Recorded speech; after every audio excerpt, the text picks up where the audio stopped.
എവർക്കും നമസ്കാരം. ഞാനും അമ്മയും കൂടെ ഓണത്തിന്റെ ചില പരിപാടികളിലാണ് കേട്ടോ. ഇപ്പൊ ഞങ്ങൾ ഉണ്ടായിക്കൊണ്ടിരിക്കുന്നത് എന്താന്ന് ചോദിച്ചാൽ എന്താ പറയാ, ശർക്കര വരട്ടി. ശർക്കര വരട്ടി. അമ്മയ്ക്ക് ചുമയായതുകൊണ്ട് അധികം മിണ്ടാനായിട്ട് പറ്റത്തില്ല.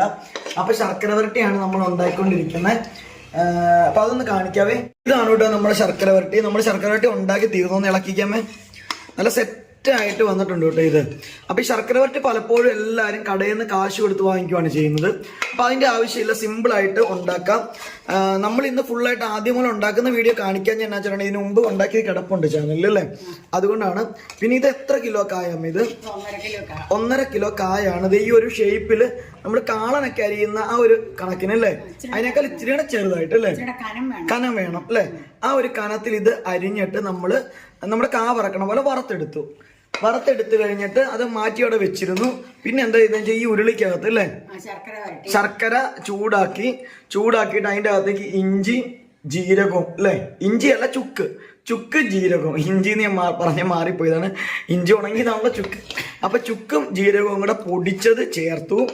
പിന്നെ അത് കഴിഞ്ഞിട്ട് അതും കൂടി ഇട്ട് നന്നായിട്ടൊന്ന് സെറ്റ് ആയി കഴിഞ്ഞപ്പോൾ നമ്മുടെ ഈ ഒരു കുറച്ച് പഞ്ചസാരയും കൂടെ ഒരു ഈ ശർക്കരയുടെ മധുരം തന്നെ ആകുമ്പോൾ ഒരു വ്യത്യാസമുണ്ട്. അപ്പം അതുകൊണ്ട് തന്നെ ഒരു 2-3 സ്പൂൺ പഞ്ചസാരയും കൂടെ ചേർത്ത് അതൊന്ന് പാനി ഒട്ടുന്ന പരിവായി അല്ലേ.